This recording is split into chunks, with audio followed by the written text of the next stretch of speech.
నమస్తే, నేను ప్రియాంకారావు. లోకేష్కి ప్రమోషన్ రాబోతుందా? ఇప్పుడున్న పదవి కాకుండా దీనికి మించిన పదవి రాబోతుందా? ఇలాంటి డౌట్సే రాష్ట్ర వ్యాప్తంగా ఉన్నాయి. మరి ఎందుకు? లోకేష్ గారు ఈ మధ్యన తరచూ వార్తల్లో నిలుస్తున్నారు. ఒకవైపు ఎవరైతే విపక్ష నేతలు ఉన్నారో, విపక్ష పార్టీ ఉందో, ఈ పార్టీ టార్గెట్ లోకేష్ గారు అయ్యారు. ఒక పక్క అభివృద్ధిలో భాగమవుతున్నారు. ప్రాజెక్ట్స్ ని తీసుకురావడం విషయంలో కావచ్చు, లేదంటే ఇక్కడ అభివృద్ధి చెందే విషయంలో కావచ్చు, అన్నిట్లో ఆయన కూడా ఒక భాగం అవుతున్నారు. మరి ఈ నేపథ్యంలో ఏం జరగబోతుంది, ఏంటి ఆయనకి వరించబోయే ఆ గొప్ప పదవి ఏంటి అనేది తెలుసుకుందాం. మనతో మాట్లాడడానికి సీనియర్ జర్నలిస్ట్ సిఎస్ రావు గారు ఉన్నారు, ఆయనతో మాట్లాడదాం. నమస్కారం సార్. నమస్తే సార్, లోకేష్ గారికి ఇప్పుడున్న పదవి నుండి తప్పుకొని మరో పదవిని స్వీకరించబోతున్నారు. దీనికి మించిన పెద్ద పదవి అని చెప్పేసి కొన్ని వార్తలు వస్తున్నాయి. ఏంటి, నిజమేనా? ఒకటి మాత్రం నిజం, ఇప్పుడున్నటువంటి పదవి నాకు వద్దు అని చెప్పి ఆయన కొన్ని వేదికల మీద ఈ మధ్యకాలంలో చెప్తున్నారు. నిన్న కూడా చెప్పారు. క్లస్టర్ ఇన్ఛార్జీలకు సంబంధించిన మీటింగ్ జరిగింది. ఆ మీటింగ్లో చాలా క్లియర్గా ఆయన పార్టీకి సంబంధించినటువంటి కొన్ని విధి విధానాలని ప్రస్తావిస్తూ వరుసగా 3 సార్లు నేను జాతీయ తెలుగుదేశం పార్టీ ప్రధాన కార్యదర్శిగా ఉంటున్నాను. మ్యాక్సిమం ఎవరికైనా సరే 3 times, 4th time ఇంకా ఆ పదవిలో కొనసాగడానికి లేదు అనేటువంటి ఒక సిస్టమ్ తీసుకురావాలి అని చెప్పి ఆయనే అన్నారు. ఆల్రెడీ ఈ విషయాన్ని నేను చంద్రబాబు నాయుడు గారికి కూడా చెప్పాను. సో రాబోయేటువంటి రోజుల్లో ఎవరికైనా సరే 3 terms మాత్రమే పదవి ఉంటుంది సంస్థాగతంగా. 4th term వచ్చేసేటప్పటికి ఈ పదవి నుంచి మారిపోవాల్సిందే అని చెప్పి ఒక నిర్ణయం పార్టీలో సంస్థాగతంగా తీసుకోవాలి అని చెప్పి నేను అధిష్టానానికి వచ్చి చెప్పాను అని చెప్పారు. చెప్తూ క్లస్టర్ ఇన్ఛార్జీలు అనేవాళ్ళు చాలా ఇంపార్టెంట్. మండలం తోటి కోఆర్డినేట్ చేసుకోవాలి, నియోజకవర్గంతో కోఆర్డినేట్ చేసుకోవాలి, జిల్లాతో కోఆర్డినేట్ చేసుకొని గ్రాస్ రూట్ లెవెల్లో పార్టీని స్ట్రెంథన్ చేయాలి.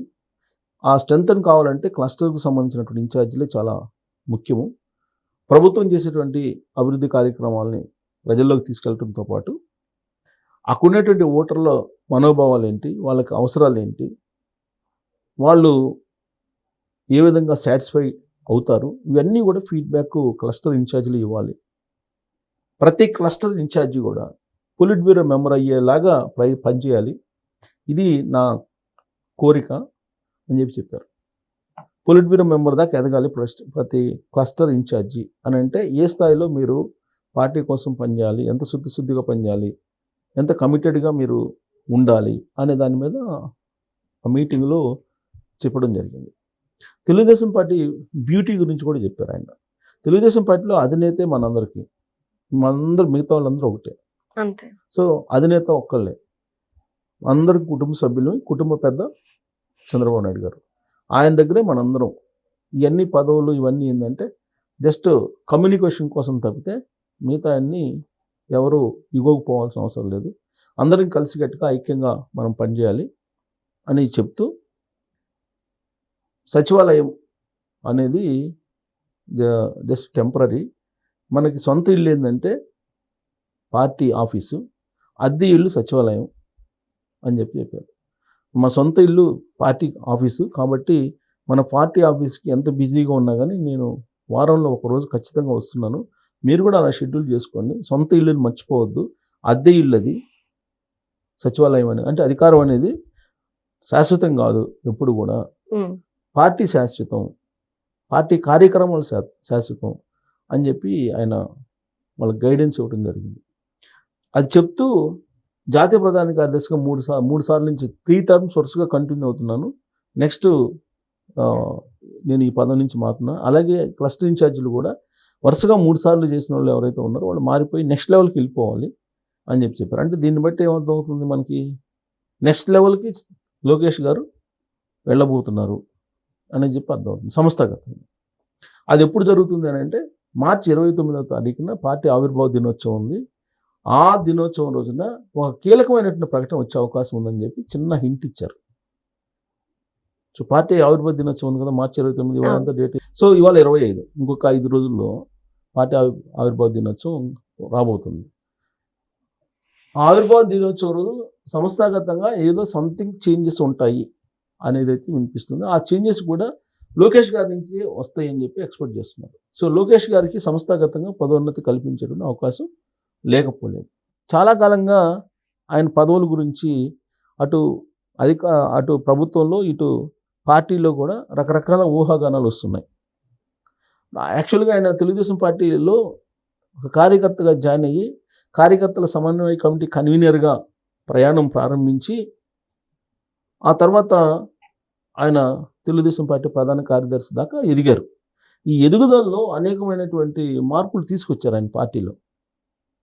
ఇంతకుముందు ఏ పార్టీ ఇవ్వని విధంగా ప్రతి కార్యకర్తకి, సభ్యత్వం ఉన్న ప్రతి కార్యకర్తకి బీమా వెసులుబాటు కల్పించారు. అలాగే యాక్సిడెంటల్ ఇది కూడా కల్పించారు. ఇప్పుడు మామూలుగా యాక్సిడెంట్ అయితే చనిపోయారు అనుకోండి, ఇమీడియట్గా బీమా కింద ఇన్సూరెన్స్ యాక్సిడెంటల్గా వస్తుంది. అలాంటివన్నీ కల్పించారు. జస్ట్ నామినల్ ప్రీమియం ప్రైస్ తోటి. అది కూడా పార్టీ నుంచి కట్టేవాళ్ళు. ప్రీమియం అమౌంట్ పార్టీ వాళ్ళు కట్టేవాళ్ళు. అంటే కార్యకర్త ఒకసారి సభ్యత్వం తీసుకుంటే అతనికి ఆరోగ్య బీమాతో పాటు యాక్సిడెంటల్ బెనిఫిట్ కూడా కల్పిస్తూ అలా అనేక సంస్కరణలు తీసుకొస్తూ వచ్చారు. ఇప్పుడు మిగతా పార్టీలు కూడా ఈయన ఏదైతే ఇంట్రొడ్యూస్ చేశారో దాన్ని ఇంప్లిమెంట్ చేస్తూ ఉన్నారు. అలాగే కార్యకర్తలకు సంబంధించి ఎవరైతే పార్టీలో ఉంటూ ప్రాణం పోయేలాగా పనిచేశారో వాళ్ళ కుటుంబీకులను ఆదుకునే దానికి ఎన్టీఆర్ మోడల్ స్కూల్ వీటన్నింటినీ మానిటర్ చేస్తూ అక్కడ వాళ్ళ పిల్లల్ని చదివిస్తూ ఆయన సహాయం చేస్తున్నారు. ఇలా అందరి మన్ననలను పొందుతూ ప్రధాన కార్యదర్శిగా ఎదిగారు ఆయన. గత గవర్నమెంట్లో అంటే 2014 నుంచి 2019లో ఆయన తొలిసారిగా మంత్రి అయ్యారు. అప్పటి వరకు ప్రత్యక్షంగా ఆయన ఎక్కడ లేరు రాజకీయాల్లో. పార్టీ సంస్థాగతంగానే పనిచేసుకుంటూ వచ్చారు. 2014లో కానీ 2019లో కానీ 2024లో కానీ ఆయన బ్యాక్ అండ్ వర్క్ చాలా చేశారు. చంద్రబాబు నాయుడు గారు ముఖ్యమంత్రి కావడానికి బ్యాక్ అండ్ వర్క్ చేసినటువంటి వాళ్ళలో లోకేష్ గారు కీలకంగా ఉన్నారు.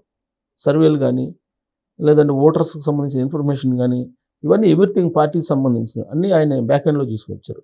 ఇప్పుడేంటి అటు ప్రభుత్వాన్ని ఇటు పార్టీని సమన్వయం చేసుకునేటువంటి పరిస్థితి వచ్చేసింది ఆయనకి. ఇప్పుడు అందరి యాక్సెప్టెన్సీ ఇప్పుడు ఉంది ఆయనకి. ఇప్పుడు ఆయన ట్రాన్స్ఫార్మ్ అయ్యారు ఒక రకంగా చెప్పాలంటే. ఇప్పుడు ఫస్ట్లో పప్పు అన్నారు, ఇవాళ పప్పు అనేటువంటి వాళ్ళు ఎవరు లేరు కదా. అంటే ఎంత ట్రాన్స్ఫార్మ్ అయ్యారు.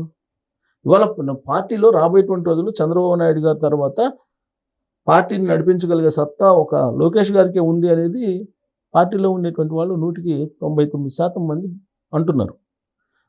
సో కాబట్టి అందరూ ఆమోదయోగ్యం ఉంది కాబట్టి పార్టీ అధ్యక్షుడు అవుతారా లేదంటే వర్కింగ్ ప్రెసిడెంట్ అవుతాడా, ఏదో ఒక పదవి అయితే ప్రమోషన్ సంస్థాగతంగా 29వ తారీఖు ఏదో ఉండే అవకాశం ఉందని అంటున్నారు. ఈ పార్టీని నడిపేటువంటి సత్తా ఆయనకు ఉంది కాబట్టి ఆయనకి బాధ్యతలు అప్పచెప్తారని. సరే, ప్రభుత్వంలో అయితే చాలామంది సీఎం అని అంటే రకరకాలుగా అనుకుంటున్నారు. సరే, ప్రభుత్వంలో కొన్ని హడ్డిల్స్ ఉంటాయి. ప్రభుత్వంలో అటు బీజేపీని సాటిస్ఫై చేయాలి, జనసేన సాటిస్ఫై చేయాలి, ఇవన్నీ ఉంటాయి. బట్ సంస్థాగతంగా పార్టీలో ఎవరిని సాటిస్ఫై చేయాల్సిన అవసరం లేదు. క్యాడర్ సాటిస్ఫాక్షన్ ఉంటే చాలు. ఎలాగో క్యాడర్ సాటిస్ఫాక్షన్ ఉన్నారు, లీడర్స్ సాటిస్ఫాక్షన్ ఉన్నారు లోకేష్ నాయకత్వం పట్ల. ఆయన ఎప్పుడైతే పాదయాత్ర చేశారో యోగాలో ఆ రోజునే ఆయన నాయకత్వం అనేది బలపడిపోయింది. సో ఇప్పుడు సంస్థాగతంగా ఆయన కీ రోల్ వర్కింగ్ ప్రెసిడెంటా లేదంటే ప్రెసిడెంటా అనౌన్స్ చేస్తారా అనేది చూడాలి. బట్ ఇప్పుడున్నటువంటి పదవి అయితే వదులుకోవడానికి సిద్ధంగా ఆయన ఉన్నారనేది ఆయనే చెప్తున్నారు. Okay, right. Thank you so much sir.